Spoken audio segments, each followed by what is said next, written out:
De Gaulle et l'outre-mer, la question n'est pas si souvent évoquée et expliquée. Or, elle est importante. C'est la raison pour laquelle nous allons tenter aujourd'hui de l'expliquer un peu. De reste, lorsque l'on parle du général de Gaulle aujourd'hui, on pense à toute autre chose. On pense d'abord au souverain de la mémoire collective, on pense au grand homme qui surplombe et qui toise tous les autres héros de l'histoire de France, qui siège, disait-il, là où il n'y a pas d'encombrement, là où la reconnaissance nationale la plus pure et la plus forte peut s'exprimer à l'égard d'un homme. On pense aussi spontanément, et surtout les plus jeunes générations, au père de la Ve République, à celui qui a donné à ce pays un régime stable, le régime stable qui lui aurait tant fait défaut auparavant. Parler ainsi de Gaulle est tout à fait légitime, mais on oublie au passage que ce général-là fut tout au long de sa carrière militaire, patriotique, républicaine, nationale, quelqu'un qui eut à connaître de l'aventure coloniale de la France, de l'outre-mer de la France, et qu'il a même eu à gérer la fin de cette aventure outre-mer en Algérie. Et de plus, on peut remarquer que quand il s'agit d'affirmer, de consolider, de relancer la Nouvelle République, la Ve République, sa Nouvelle République, en 1958 comme en 1962, eh bien, ce fut le seul moment où l'outre-mer, l'Algérie en l'occurrence, a joué un rôle décisif dans l'évolution de la France métropolitaine, dans l'évolution de la nation française. Donc il y a, on le voit, beaucoup de raisons qui poussent à mieux connaître ce que fut l'histoire assez tumultueuse et très douloureuse encore aujourd'hui du rapport entre le général de Gaulle et l'outre-mer français, et spécialement à travers la question de l'Algérie.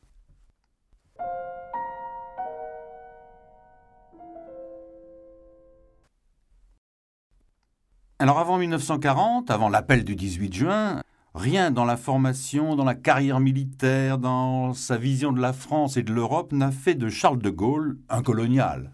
Il sort de Saint-Cyr, il ne fait pas d'école coloniale particulière, il n'a pas d'aspiration particulière à aller servir là-bas, il n'est pas un zélateur d'empire particulièrement fervent ni actif, à la différence de nombreux camarades de ses promotions.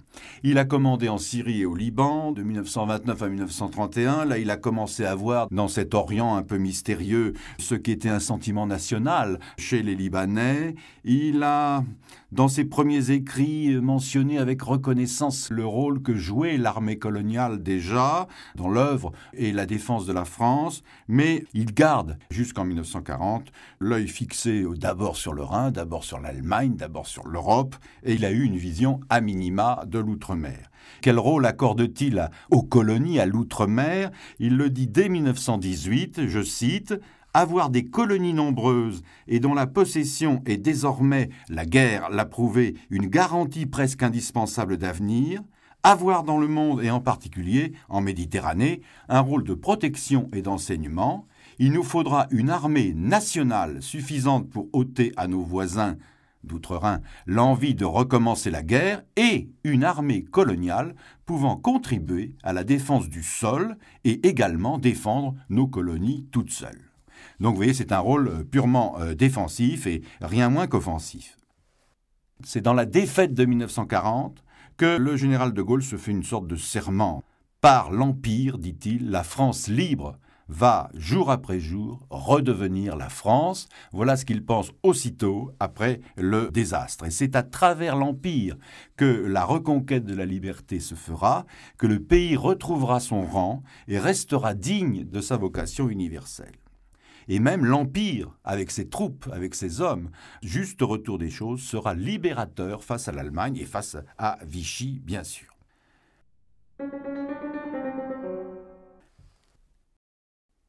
Alors il nous faut maintenant comprendre un peu mieux ce qu'a été, je dirais, cette part de l'Empire dans l'affirmation de la France libre et dans la libération et dans la victoire pendant la Deuxième Guerre mondiale. C'est l'idée que la France métropolitaine n'est pas seule, qu'elle a à son secours des ressources coloniales. La France n'est pas seule, dit le général de Gaulle, elle a un vaste empire derrière elle.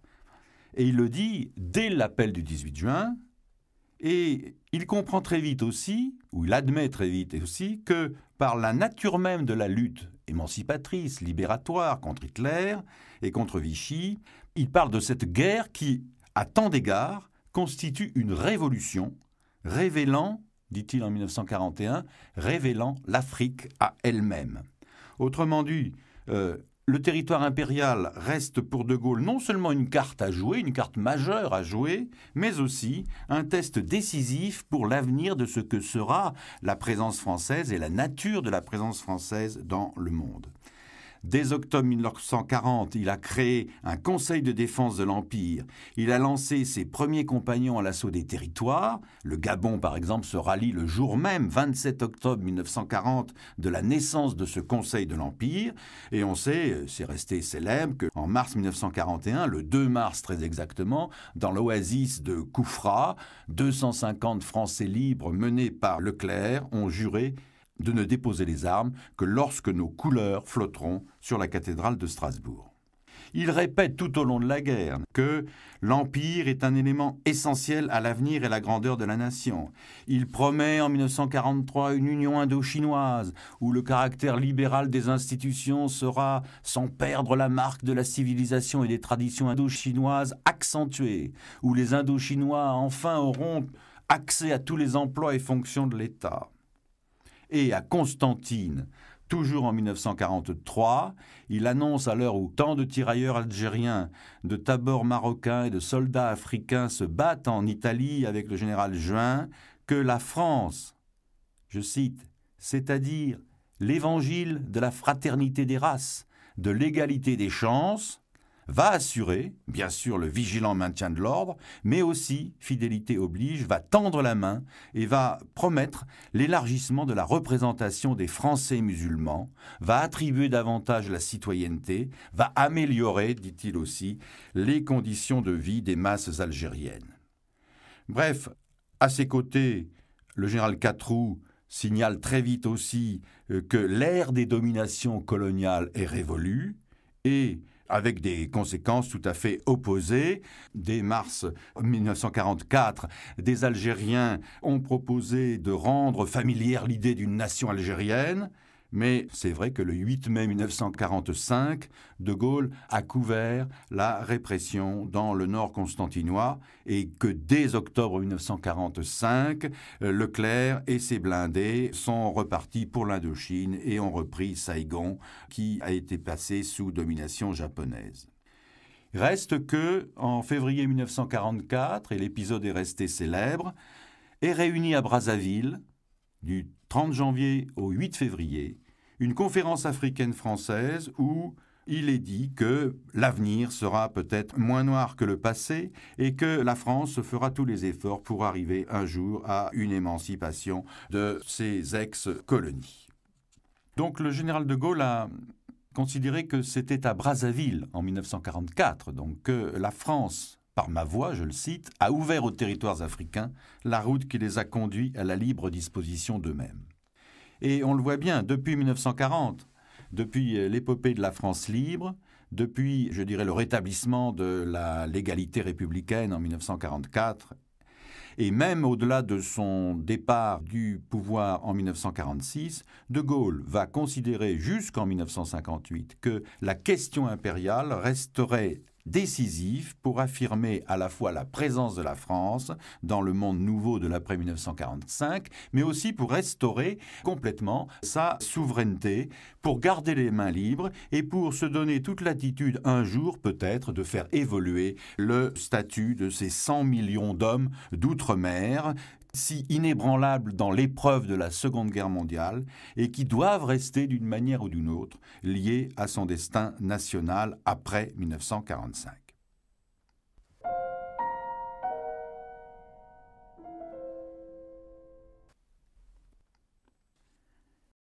Cet espoir ne sera pas accompli et il faut maintenant aborder le temps de la Ve République, ce temps inauguré le 13 mai 1958 par une rébellion à Alger. La 4e République va disparaître, minée par le cancer de la guerre d'Algérie, minée aussi par ses propres contradictions. Et le général de Gaulle, donc c'est une première dans l'histoire de ce pays, le général de Gaulle revient au pouvoir à la faveur d'une sorte d'insurrection dans un territoire ex-colonial. Revenu au pouvoir donc après le 13 mai 1958, fondant sa 5e République sur les ruines de cette 4e minée, fort d'une adhésion populaire exceptionnelle. On sait qu'à la fin de l'épisode tragique, en 1962, le référendum sur les accords d'Évian, qui sortent une sorte d'armistice dans la guerre d'Algérie, et non pas un traité de paix, ces accords d'Évian seront approuvés par plus de 90% des suffrages exprimés au référendum du 8 avril 1962. Bref, on voit l'adhésion exceptionnelle que la politique algérienne du général de Gaulle a eue. Il reste que de 1958 à 1962, et c'est là l'essentiel de notre propos, et c'est cela qu'il faut sans doute d'abord retenir aujourd'hui, de Gaulle a dû aller en urgence et très dramatiquement à l'essentiel du rôle historique dont on le crédite aujourd'hui, parachever la décolonisation à la française, dire un adieu terrible et sanglant à la dernière terre d'empire, les 3 départements français d'Algérie, sans renoncer à conduire ce qu'il appelait la bataille du rang en politique étrangère, et tout en promettant à la France, désormais pacifiée, mais réduite à l'hexagone et à quelques confettis d'empire, sa modernisation et sa régénération.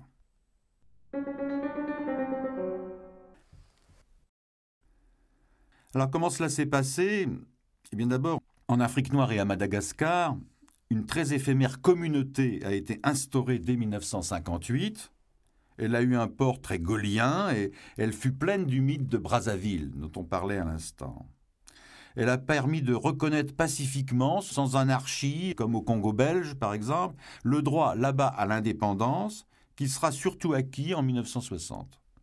Cette communauté va éclater et sera quasi moribonde dès 1962, mais elle a cependant fait prendre à la coopération de la France avec ces nouveaux États, qui étaient très surveillés directement depuis l'Élysée, un rythme de croisière, très néocolonialiste pourrait-on dire aujourd'hui, mais qui a su maintenir des liens économiques et culturels assez solides. Par ailleurs, à côté de la communauté, à partir de 1958, les départements et les territoires d'outre-mer qui avaient acquis un statut de département et de territoire français en 1946 ont vu leur statut conforté et sont dès lors restés à la fois tantôt des escales stratégiques, tantôt des terrains d'exercice technologique, je pense à la Guyane, tantôt, on le sait très bien aujourd'hui, dès lors que beaucoup de revendications se grèvent sur ce statut-là, elles peuvent devenir aussi donc des zones d'essai et d'expérimentation, je pense aux expérimentations nucléaires en Polynésie française, sont devenues des sortes d'isolats très protégés, très entretenus, des réservoirs humains, des promesses de diversité peut-être, et au passage, c'est vrai aussi, des réserves électorales non négligeables.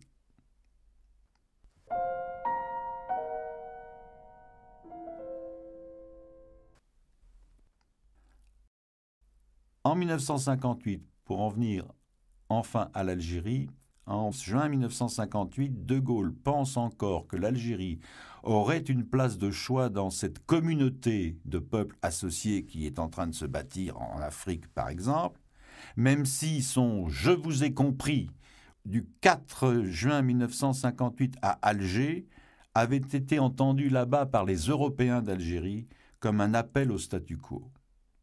Dès le 3 octobre 1958, après le succès du référendum qui a installé la Ve République à une énorme majorité, De Gaulle parle à Constantine de solidarité étroite entre une personnalité algérienne et la métropole, tout en lançant un plan de développement économique et social. Dès le 23 juin 1958, De Gaulle offre là-bas la paix des braves, dit-il, aux combattants algériens, tout en chargeant l'armée française de l'emporter sur le terrain, pour pouvoir un jour négocier en position de force avec le nouveau gouvernement provisoire de la République algérienne, ou GPRA. Nulle porte ne sera fermée, a-t-il promis. Le pas tout à fait décisif est franchi le 16 septembre 1959, quand De Gaulle proclame le principe du droit des Algériens à l'autodétermination.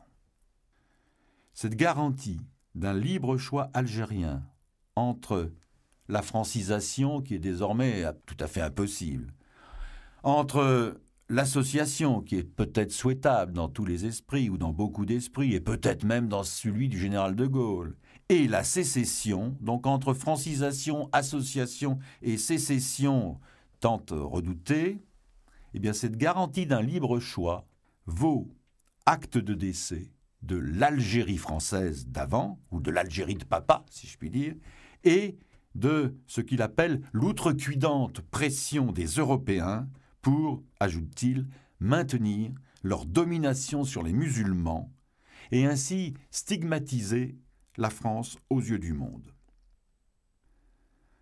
Le 29 janvier 1960, en pleine semaine des barricades, au moment où Alger se dresse contre cette politique d'autodétermination, De Gaulle confessera encore qu'il aimerait, bien sûr, peut-être promouvoir la solution la plus française, mais il est isolé déjà diplomatiquement à l'Organisation des Nations Unies, où le droit algérien à l'indépendance a été reconnu. Il est bousculé par la sédition algéroise, il est désemparé par l'échec des premiers pourparlers de Melun avec le GPRA, mais il est conscient, il sait qu'en métropole, l'opposition à la guerre s'est un peu renforcée. Il renonce à toute idée d'association. Il dit, le 14 juin 1960, il dit adieu, je le cite, au temps des lampes à huile et de la marine à voile. Il remémore le droit des peuples à disposer d'eux-mêmes, et le 4 novembre, il évoque carrément, ça va plus loin que l'autodétermination, il évoque carrément une république algérienne qui, dit-il, existera un jour avec, ajoute-t-il, son gouvernement, ses institutions et ses lois.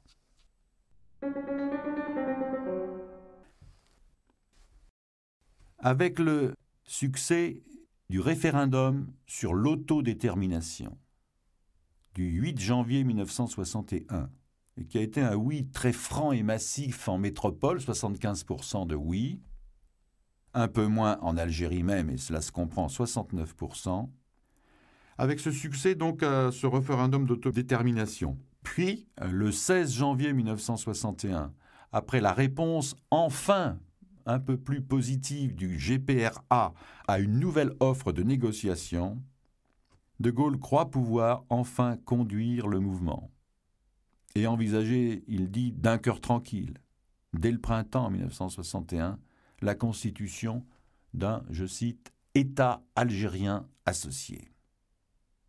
C'était sans compter sur les ruses tragiques de l'histoire, c'était sans compter sur la lutte désespérée des partisans de l'Algérie française, c'était compté sans le putsch militaire des généraux à Alger et dans un certain nombre de villes d'Algérie en avril 1961, c'était surtout compté sans à la fois la guerre assassine menée par une organisation armée secrète, l'OAS, qui rassemble à la fois des Européens d'Algérie et des éléments militaires. C'était sans compter sur la guerre civile entre Algériens qui fait rage, c'était compter sans je dirais, cette cascade de malheurs qui, à partir du printemps 1961 et jusqu'à l'automne 1962, va s'abattre et accabler les 3 départements français d'Algérie. Et probablement dans cette dernière année-là, De Gaulle a dû mener lutte contre lui-même aussi, admettre que était ruiné tout espoir de réconciliation et même peut-être de simple cohabitation entre des communautés désormais séparées par tant de violence.